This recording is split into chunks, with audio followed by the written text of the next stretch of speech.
উত্তরবঙ্গে উন্নয়ন দপ্তরের উদ্যোগে প্রায় 12,34,000 টাকা ব্যয়ে কংক্রিট ঢালাই রাস্তার কাজের শিলান্যাস করলেন রাজ্যের মন্ত্রী সাবিনা ইয়াসমিন।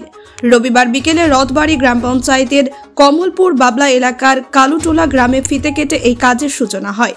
বহু বছর ধরে বর্ষার সময় এই রাস্তায় জল জমে থাকত, যা গ্রামের মানুষের যাতায়াতে বড় সমস্যা তৈরি করত। দীর্ঘদিন ধরে গ্রামবাসীদের দাবি ছিল এই রাস্তার উন্নয়ন।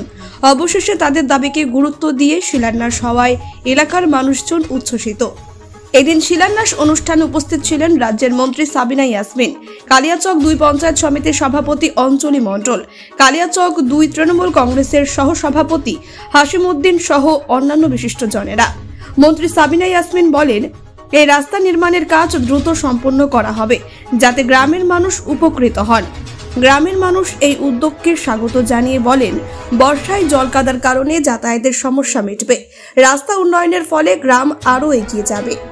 Bureau report, Bangla digital TV. আমাদের রথবাড়ি অঞ্চলে কালুটোলাতে এখানে আমরা 12 লক্ষ টাকা ব্যয়ে 12,34,000 টাকা ব্যয়ে একটি পাকা রাস্তার শুভ সূচনা করছি। এবং এই রাস্তাটা হয়ে গেলে সবথেকে যেটা সমস্যা, যে বর্ষার সময় এক হাঁটু জল দাঁড়িয়ে যায়। তো এই পাকা রাস্তাটা হয়ে গেলে এখানকার মানুষের সুবিধা হবে।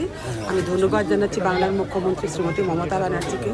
ওনার আশীর্বাদে এবং ওনার আশীর্বাদের হাত আমার মাথার উপর রয়েছে বলে আজকে আমরা গ্রামে গঞ্জের কাজগুলো করতে পারছি, এবং ওনাকে জন্য আমি আন্তরিক ধন্যবাদ জানাই। উপস্থিত আছে আমাদের বিডিও সাহেব, আছে আমাদের পঞ্চায়েত সমিতির সভাপতি সহ প্রধান আছে, এবং আমাদের নেতৃত্বরা রয়েছেন। সকলের উপস্থিতিতে এবং গ্রামবাসীর উপস্থিতিতে আজকে আমরা এই কাজের শুভ সূচনা করছি।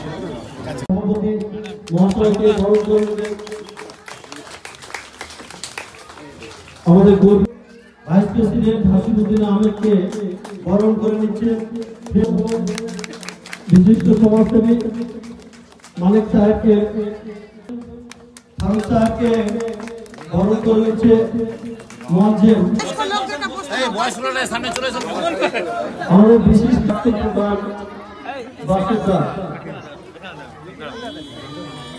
বাসুদা বরণ করছেন। ধন্যবাদ। বরণ করব।